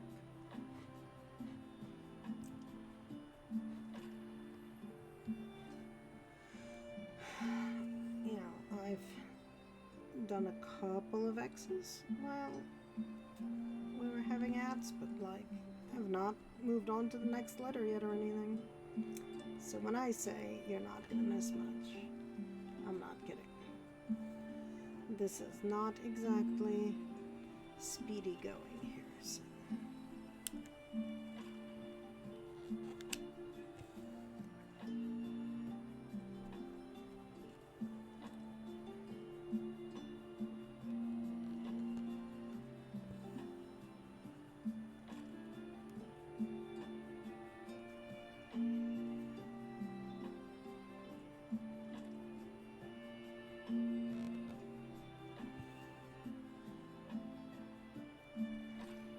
But we are just about ready to switch to the last letter in this row.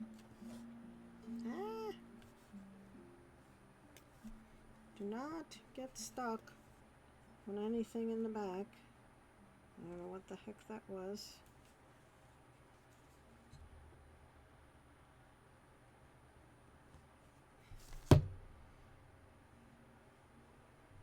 What is happening over here? Come on. None of that.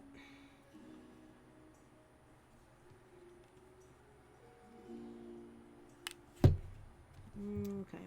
No, we're still doing, yeah, 4 rows over here as well. Okay.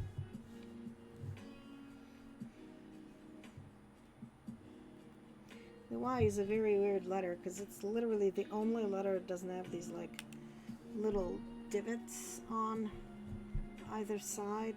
Like, you know, these guys all have, you know, like these guys over here. But the Y does not have it. Instead, it has diagonals.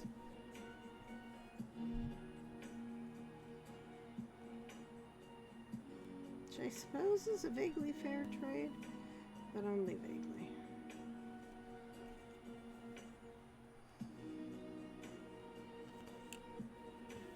So this pattern came from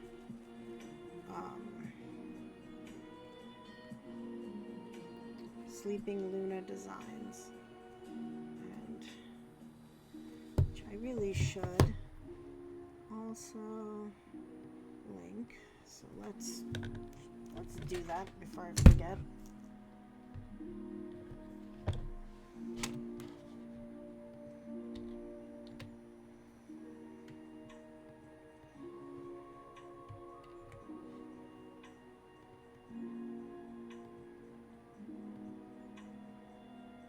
There we go.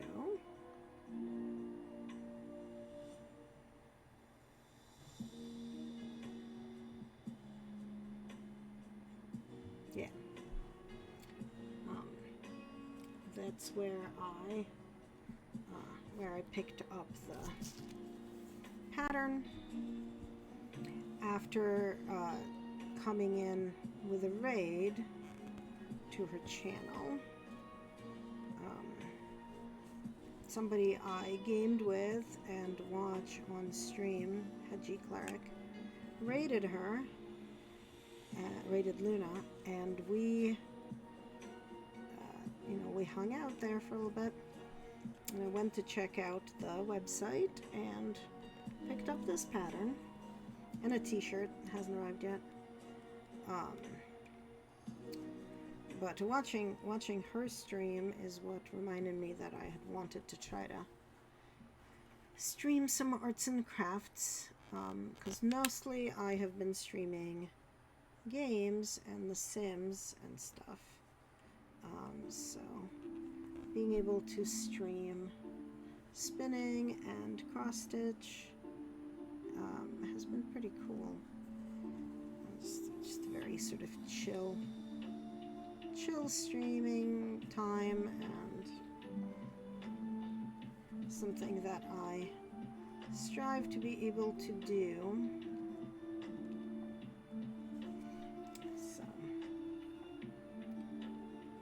while watching her stream, I remembered that since, unemployment happened, I had the spare camera, so could use it for this overhead camera trick, and so here we are.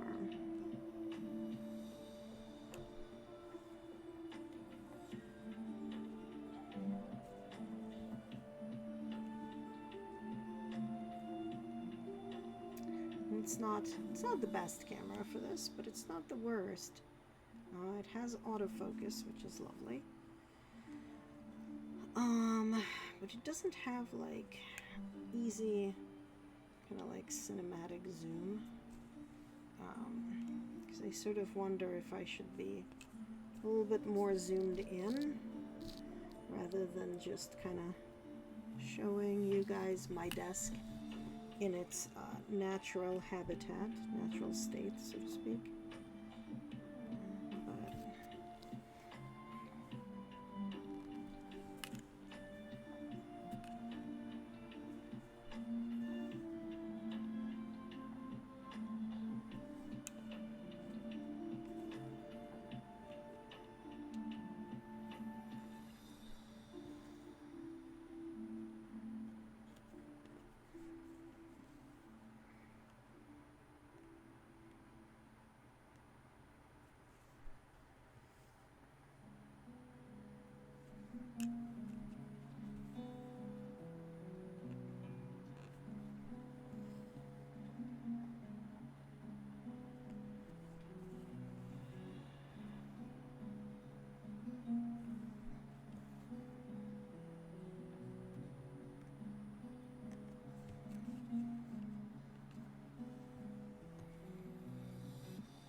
Let's just color in here what I have done.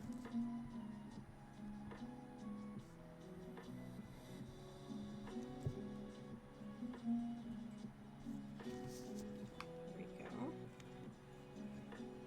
Alright, so we've got that, and we've got that, but I wanted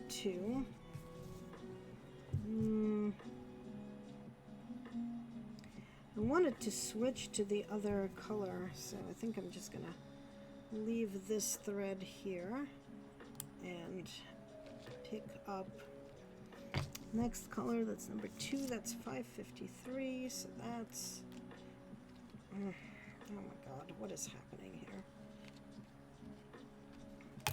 Threads, you are supposed to be like all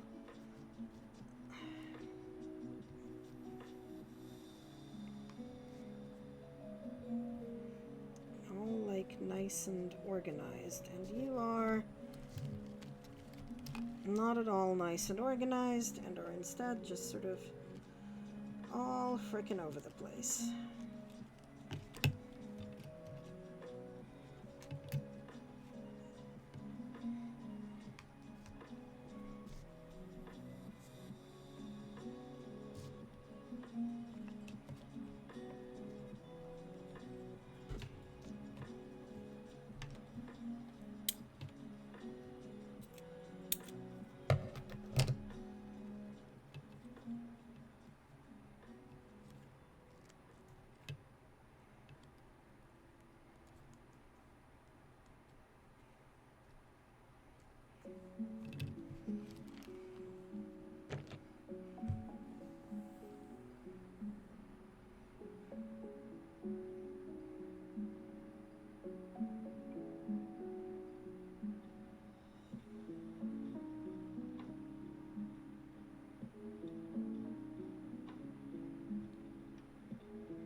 Come on. My eyesight is not so bad that I can't thread a needle. The answer is maybe it is. Come on, thread. Get through the eye. I licked you and everything.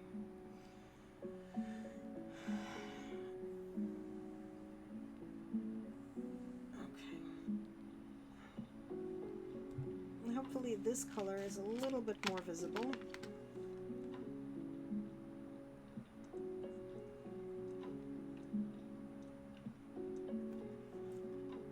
Everybody hydrate.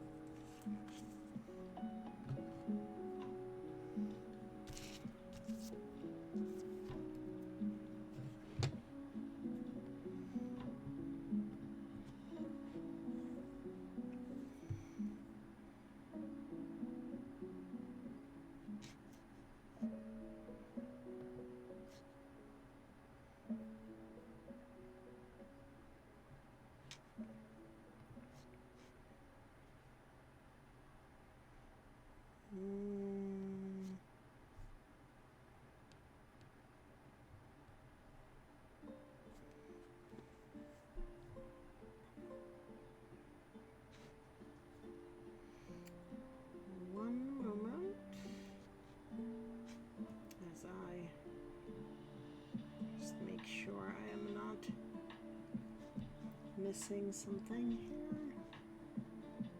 Today is the 16th, right? Yeah. Okay.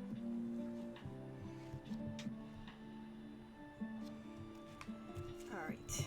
Let's see, and it's 1, 2, 3, and it's 4 rows of this color as well.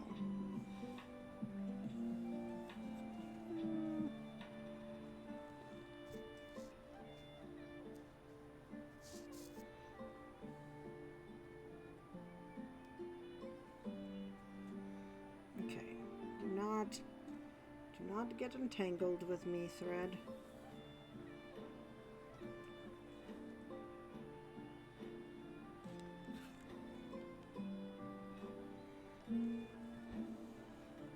Anchor it. There we go. Okay.